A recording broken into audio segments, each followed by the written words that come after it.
সাহেব আশ্বস্ত করেছিলেন।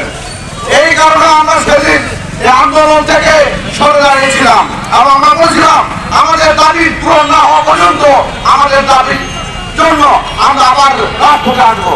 কিন্তু তারা আশ্বস্ত করার পর তারপরেও কিন্তু তারা কোনো সমাধান বা সুরাহা দিতে পারে নাই। আজকে এই কলচর যারা কলচর ব্যবসা করে মুসলিমের 4 জন ব্যক্তি আজকে বাংলাদেশের কেন বীরগঞ্জ কারণে মানুষকে আজকে যারা চিন্তা করে ব্যবসা করতে চায়, যারা কোটি কোটি টাকার মালিক হতে চায়, কৃষককে মেরে সিন্ডিকেট করে যারা এই আলু ব্যবসা এবং কৃষকদেরকে চিন্তা করে যারা আজকে এই ভাড়া বানিয়েছেন তাদের বিরুদ্ধে আমরা করতে চাই।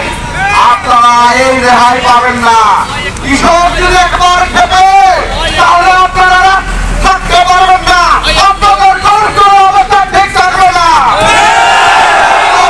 হতে চাই আগামী 24 ঘন্টার মধ্যে আপনারা যদি এরকম সুরাহা না করেন এবং সেই সঙ্গে বলতে চাই এখান থেকে আজকে যদি সুরাহা না পাই আমরা সুরাহা ছাড়া এখানে আমরা ছাড়বো না, রাখবো।